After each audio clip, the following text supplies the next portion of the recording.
a nightmare scenario for two Australian families after a woman was implanted with another couple's embryo at Monash IVF. The baby was born in Brisbane last year, but the families only learned of the mix-up in February. It was discovered when the birth parents asked to transfer their remaining embryos to another IVF provider. Monash IVF says it is confident that this is an isolated incident.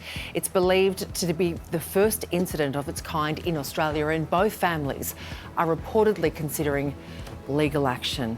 Oh, wow. I cannot even begin to imagine how you mentally handle this. It is the worst nightmare possible for this situation. Oh, so much pain on both sides. Totally. I mean, to have to, give your baby up, well, that might not be your baby, or to know that someone has birthed your offspring. You've missed out on that moment. You're the only one on this desk who's given birth. So give us a sense. I mean, obviously a lot of people at home will know, but the profundity of that journey and what it means to the relationship. I mean, to have that little thing growing inside of you and knowing that you're making brain matter and you're building this little life, and then, to give birth is quite primal as well, and that only connects you with the child further. So that's why I think it would be so hard on that mother if she is forced to hand over.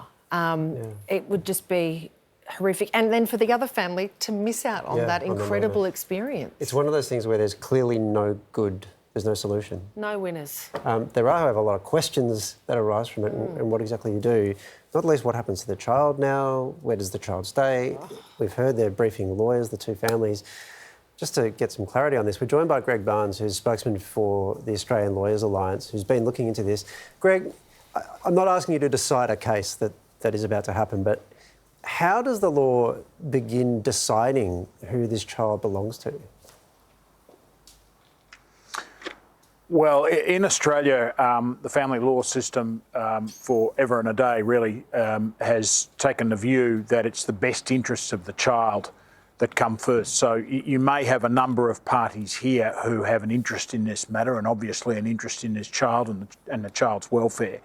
But a court would decide this on the basis of the best interests of the child. So there's no easy answer to this. But that's, unlike some other places in the world where there are different laws and where the law essentially presumes particular relationships. In Australia, we don't.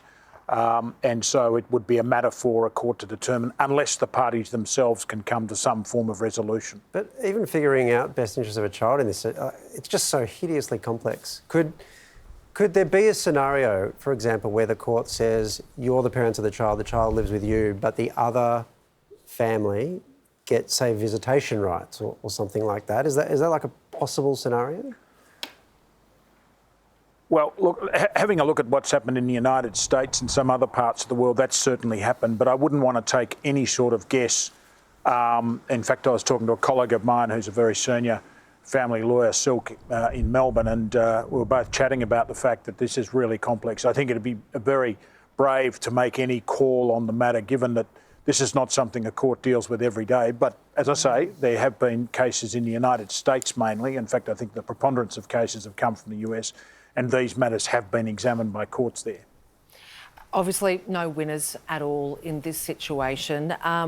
What kind of compensation could parents who find themselves in this position be entitled to? Well, again, that's, unfortunately, I've got to give you an answer that says that's very difficult. There's a case in Georgia in the United States, which was in the papers here in Australia only last month, where I think a similar thing has happened. I just had a quick look at the court papers in that case. She's seeking damages into the hundreds of thousands, certainly not into the millions. But, again, it's difficult to know because this is sort of untrammelled territory for most courts in Australia, and it's not the sort of claim where you could very easily say, well, in like types of cases, you get this amount. And I think that's something, again, that have to be worked through with the lawyers. And, of course, Monash Health will no doubt be taking part in any discussions in relation to that. What a mess. We must say that Monash IVF says it's absolutely devastated by what's happened and they'll support both families through this. Greg, thanks for your time. Thank you.